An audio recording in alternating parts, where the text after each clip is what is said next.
ആ ഒരു എപ്പിസോഡ് എനിക്ക് ഇഷ്ടമായി. പിന്നെ ഉള്ളത് സായിയാണ്. സായിക്ക് ശരിക്കും പറഞ്ഞു കഴിഞ്ഞാൽ ഒരു ഗുരുകുല പാഠശാല പോലെയാണ് സായി ബിഗ് ബോസിനെ കണ്ടേക്കുന്നത്. സത്യമാണോ കള്ളമാണോ എന്നൊക്കെ അറിയത്തില്ല. കാരണം ഇപ്പോൾ കണ്ടസ്റ്റൻസിന് ഒന്നിനെയും വിശ്വസിക്കാൻ പറ്റില്ല.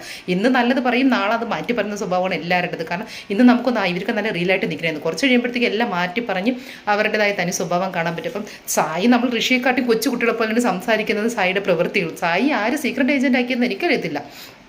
പിന്നെന്താണ്, അപ്പോൾ സായിയുടെ മനസ്സ് തുറന്നിട്ട് പാവ സ്നേഹിക്കടുത്ത് കൊച്ചുകുട്ടികളെ പോലെ ഇരുന്ന് സംസാരിക്കുന്നത്, കരയുന്നത് ഒക്കെ ഒരു നിഷ്കളങ്കമായിട്ട് തോന്നിക്കഴിഞ്ഞു. പിന്നെന്താണ്, അത് കഴിഞ്ഞിട്ട് ഇപ്പം നമ്മുടെ ശ്രീതു എന്താണോ അത്, ശ്രീതുവിൻ്റെ അമ്മ വന്നതിന് ശേഷമാണ് ശ്രീതു മാറി. എന്നിട്ട് പാവ അതുകൊണ്ട് അർജുൻ്റെ തലയിൽ കൊണ്ടുവച്ചു. അർജുൻ നീയാണ് മാറിപ്പോയത്, നീയും ജാസ്മിൻ തമ്മിൽ കോംബോ ഉണ്ടാക്കണം എന്നൊക്കെ പറഞ്ഞിട്ട് ശ്രീതു പ്ലേറ്റ് മാറ്റി. ഇതുകൊണ്ടാണ് നമുക്ക് ഓരോ പ്രാവശ്യം നല്ല കുട്ടികളെന്ന് തോന്നുന്നത് അവർ കുറച്ച് കഴിയുമ്പോൾ പ്ലേറ്റ് മാറ്റിക്കൊണ്ടിരിക്കും.